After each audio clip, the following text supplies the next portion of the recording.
Hey everybody, so it's been a while since I've recorded. I've been out of town, so yeah. Alright, so today I'm just doing something a little new. I'm gonna do kind of like a ranking thing on, like Star Wars Battlefront games. This is only gonna be a PSP. Um, I know not many people play those anymore. I honestly just recently modded mine, so I've been playing it a little bit more often now. I got there's only three on there if you don't know. There is Star Wars Battlefront 2, Star Wars Battlefront Elite Squadron, and Star Wars Battlefront Renegade Squadron. There's a few more Star Wars games, like there's a Force Unleashed, Lego Star Wars 2, Lego Star Wars 3, I guess the Clone Wars, and Lethal Alliance. Um, yeah. So those are some games. So yeah, sorry, I'm just looking at stuff for a second, just to make it so I can do this a little better. Alright, so Star Wars Battlefront 2. Alright, so okay, so it's gonna go from I think is the worst to the best. Okay. Honestly, I don't know if people are gonna disagree with me majorly on this one, but honestly, my least favorite it has to be Elite Squadron, Star Wars Battlefront Elite Squadron. It was released in 2009 and I'm not really a fan of it. It takes a good amount of memory compared to the other ones. Like Star Wars Battlefront 2 takes like 800 megabytes or something like that. I don't know why that matters at all. Um, Basically, it's really just not that fun. It's not. Um, like, just the gameplay is really nothing that cool. And the campaign I get bored of like almost freaking instantly. And it's just garbage, honestly. I do not like the customization stuff where you have to play a whole bunch to unlock a color or something like that. You just basically it doesn't. I don't even know if it actually tells you what you have to do to unlock a specific thing. I haven't checked because I just can't play the game for that long and actually keep playing it. And also the freaking Jedi battles in it. There's a lot more than like instead of like a Battlefront 2. There's a lot more in this one. But the thing is, Battlefront 2 did it so much better. This one's just it's not fun even to even do that when that was like the coolest things in it. It's brought in some cool characters like Grievous. Pretty sure also Darth Maul. Like there's a lot more of them. And I also hate whenever you go in let's you say you choose Hoth. There's like a ground battle, interior battle, or air battle. That's something you're required to choose when you launch up the thing, which I'm not a fan of. If I just choose Hoth, it's most likely I'm wanting to do on the ground. I don't want to do some flying bullshit because I've always hated the flying in these games. I've always hated them so much.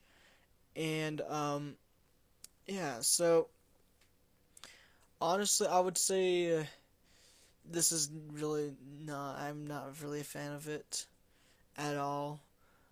There's customization just like there is in Renegade Squadron, and it's just not that cool, honestly.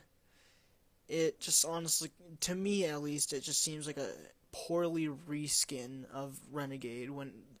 But yeah, I'm just not. I don't like it. All right, and now my second favorite. Well, no, yeah, my second favorite. Then the first one is my favorite. So okay, Star Wars Battlefront Renegade Squadron is my second favorite. This one, they did the same customization thing like in Elite Squadron, but the thing is, they did it so much better. I like it how whenever you go into battle, if you choose um, your characters to be green and black, all of your teammates will have green and black clothing items on. I do not know if they do that in Elite Squadron, but I have always really liked that. There is sadly no just like Jedi battles, which is a downside, but the controls, at least on the PSP, I have to admit they're pretty darn good. And this one was released in 2007, if that matters to you guys at all. Um, and honestly, I like it so much more than Elite Squadron. I would rather sit down for hours playing Renegade Squadron, other than like I would play a Renegade Squadron for about like 3 hours long, rather than just play Elite Squadron for an hour or maybe 45 minutes. I just really hate Elite Squadron. It's very boring to me. Um, I do have to say it's too easy though, honestly. If you're gonna play it on Elite, because if you play it on just normal, everybody's gonna have really small amount of health, and you can choose how much health you have, which I'm not a fan of. I do not like the certain amount of point system. I don't like that. I don't like that you can choose a freaking like a plus to make it so you capture command posts super fast. I hate that. I do not like that.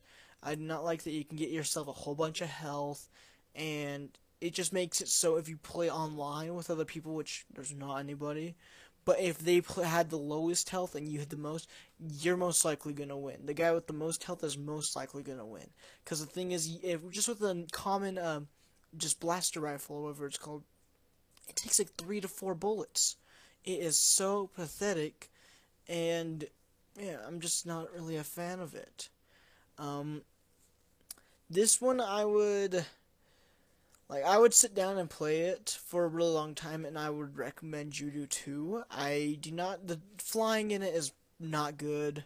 Well, at least to me. You might be really into flying stuff in these Star Wars games, and that's you. I'm just not. That's not my thing. I just prefer just ground battles. I do not like flying around. Yeah, I've always hated vehicle game, like riding in vehicles in games. I've always really despised it. Um, and there's a good amount of maps in this one. There's a lot more maps than there is in Star Wars Battlefront 2. Um, and some that I have never seen in any other Star Wars games, which I have to say is pretty awesome.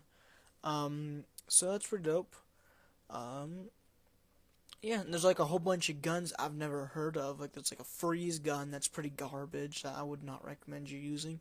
It just like literally just freezes them, and that's really it. It very slowly kills them. But yeah.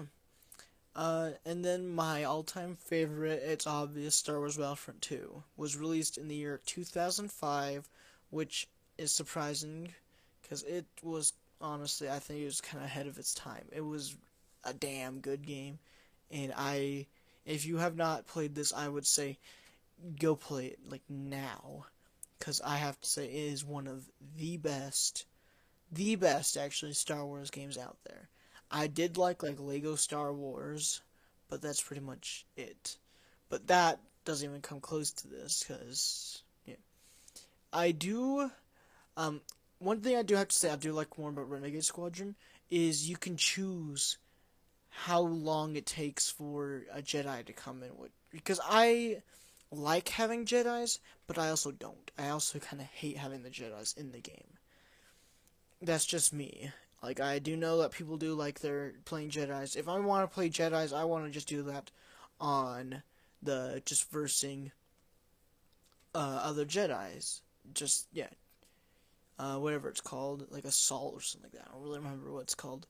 One downside to this game, at least on the PSP, the controls, to me, I think they're pretty garbage, honestly. I do not like the controls one bit in this game, which there's 4 control schemes, and all of them are pretty garbage. There's one that is bad, but it's usable. But yeah, so I don't know. I do really like this game. I do like that there's whenever you choose a place to spawn, there's multiple people you can be.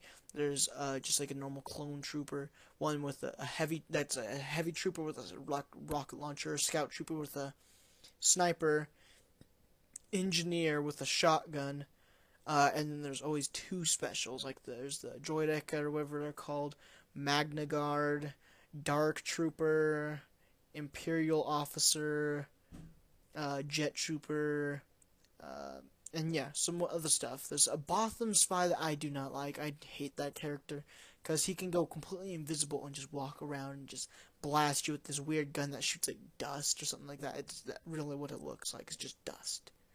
and I did not like it at all. I am not a fan of that.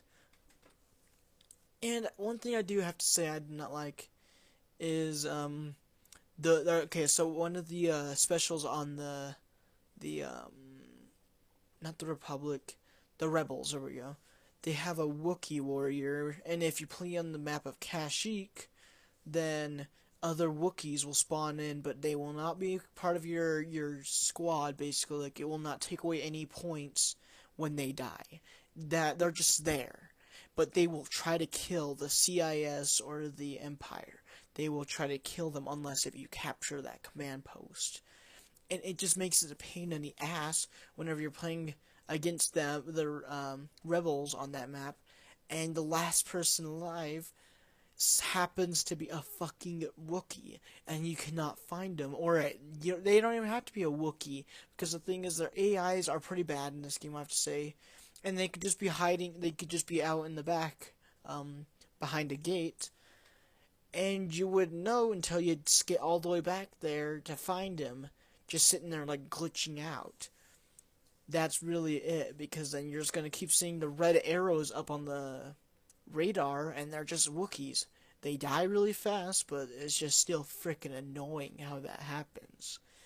But yeah, so that is it. I just did this just because I thought it would be fairly fun, something really simple, because I know I've been doing shit really with this. So yeah, so that's gonna be it. I'm gonna do this sometimes, just basically like rating like thing. I'm thinking about also doing this thing where I just like rate like an old game and then tell you if I think you should buy it or not. Alright, and it's just gonna be on modern shit. Like doesn't mean like if I play like a, let's say, Alien Colonial Marines, because I've never played the multiplayer. Nobody plays it anymore. I can't say, oh, the multiplayer was cool, so I'm gonna give it a bigger rating. No, it's on modern shit. If nobody plays it anymore, I can't rate that part. So it does not help it at all. That's what something I'm gonna try doing. But yeah. So that's all. And see you guys in the next video. Bye.